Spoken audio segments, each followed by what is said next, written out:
आस्था और रुद्रांश को लिफ्ट देने के बाद, लिफ्ट में बिठाने के बाद हम दोनों को भी मिल गई है एक लिफ्ट और हम जा रहे हैं हमारी बड़ी वाली मौसी के घर। और दोस्तों यहाँ ना लिफ्ट लेकर ही जाते हैं और यहाँ पर जो है इस तरीके से ही जाते हैं, क्योंकि बचपन से हम देख रहे हैं कि यहाँ पर लिफ्ट से ही जाते हैं, क्योंकि बहुत अंदर है और कोई ऑटो वॉटो भी यहाँ पर नहीं चलता है। और मौसी लोगों को भी हमने नहीं बताया था कि हम लोग यहाँ पर आ रहे हैं, तो ये टोटली सरप्राइजिंग इन लोगों के लिए भी था। वरना हम मौसी जी को कॉल कर लेते। ये है हमारी सबसे बड़ी भाभी और मौसी की जो है सबसे बड़ी बहू। और हम सारे कज़न्स में से भैया जो है सबसे बड़े हैं, हम सारे कज़न्स में से।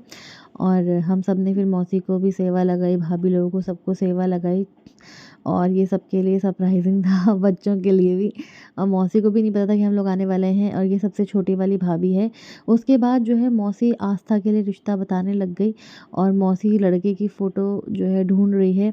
और ये मौसी के जो नाती पोते हैं ना, ये मौसी को बहुत परेशान कर रहे हैं। उसके बाद बहुत ज़ोर ज़बरदस्ती के बाद मौसी हमें खाना खिला रही है। हमने जो है मना किया था, क्योंकि हम लोग थोड़ा बहुत बाहर से भी खा के आए थे। लेकिन मौसी जो है हमारे पीछे पड़ गई। फिर हमने कहा कि चलो पेट पूजा हम लोग कर ही लेते हैं। और उसके बाद जो है हम लोग खाना खाने लगे। फिर मौसी ने हम पे थोड़ी देर में लगाई पिठाई और मौसी ने हमें दिए लिफाफे। बहुत ही मज़ा आ गया, इतनी कमाई हो गई। ये तो मैं मजाक कर रही हूँ।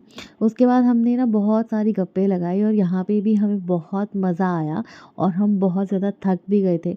उसके बाद गप्पे गुप्पे लगाने के बाद हम जा रहे हैं फिर से दूसरी मौसी के घर, यानी कि ये जो किरण है इसके घर। और मैं सारे बच्चों को दे रही हूँ पैसे, क्योंकि मैं शादी के बाद पहली बार जो हूँ मौसी के घर पे आई हूँ। लेकिन भाभी मना कर रही है।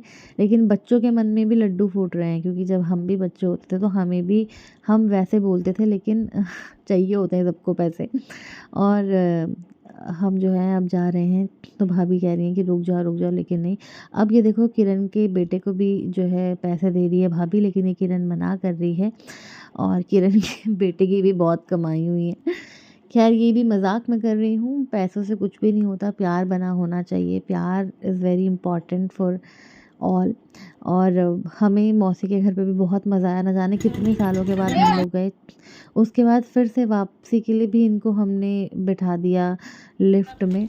और उसके बाद अब हम लोग जा रहे हैं और मौसी लोगों को छोड़ कर के भी अच्छा नहीं लग रहा है। और बहुत सारी खट्टी मीठी यादें लेके हम जा रहे हैं। उसके बाद दोनों हम चारों लोग लिफ्ट में आके फिर से बैठ गए हैं। फिर से आ गए हैं रायवाला। और ये है सोना दीदी, जो मेरी हर लाइक करती है हर व्लॉग को। और ये है मेरे पापा, इन्हें तो आप जानते ही होंगे। उसके बाद हम फिर से मौसी के घर पे आ गए हैं। ये है निशा दीदी, किरण की ताई की दोनों बेटियां हैं। उसके बाद ये लोग लेटे थे, हमने इनका भी जीना हराम करा। और इनको हमने आज पूरे दिन भर की हम स्टोरी बता रहे थे। और ये सुबह से अपने बेटे को अकेले छोड़ के गई थी, तो अब आके इतना प्यार जता रही है। अगर ये इतनी अच्छी माँ है तो अपने बेटे को छोड़ के क्यों चली गई, है ना। लेकिन क्या कहते हैं, कभी कभी जाना भी ज़रूरी होता है। अब ये अपने बेटे से चिपकी हुई है, उसे बहुत सारा प्यार कर रही है। उसके बाद हमने बहुत सारी यहाँ पे गप्पे लगाए, हम लोग हंस हंस के पागल हो गए। इवन हमें इतनी होश नहीं थी कि फ़ोन आ रहा है तो हम फ़ोन भी उठा पाएँ। हम लोग इतने बिज़ी गप्पों में हो गए थे, क्योंकि इतने सारे लोग वहाँ पर हैं और सब लोग जो है हँसी ठिठोली कर रहे हैं। तो ये दिन भी ना कभी-कभी ज़िंदगी में आते हैं और ये बहुत खूबसूरत दिन होते हैं और साल में 1-2 बार तो ऐसा होना ही चाहिए।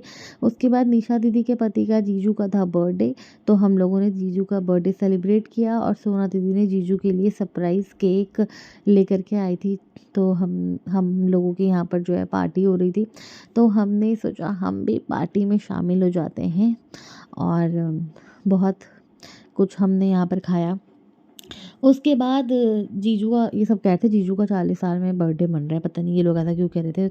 उसके बाद ये दीदी बताई क्यों हंस रही है, क्योंकि ये चाउमीन जो है ना ये हाथ से डाल रही थी। फिर व्लॉग देखने के बाद ये देखो, ये कह रही है कि व्लॉग सब देखेंगे इसलिए अब ये चम्मच दे रही है।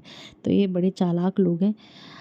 और उसके बाद हम लोगों ने खाया नूडल्स और केक और कोल्ड ड्रिंक। बहुत मज़ा आया, पता नहीं कहाँ से ये नूडल्स लेकर आए थे, बहुत ही अच्छी बनी हुई थी। और मैंने बहुत समय बाद नूडल्स खाए, क्योंकि मेरे पतिदेव मुझे नूडल्स खाना बिल्कुल भी अलाउ नहीं करते। उसके बाद हो गई रात और बचा कुचा, इतना थक गए थे ना हम लोग, तो ये बचा कुचा बासी हम खा रहे हैं। Bye bye.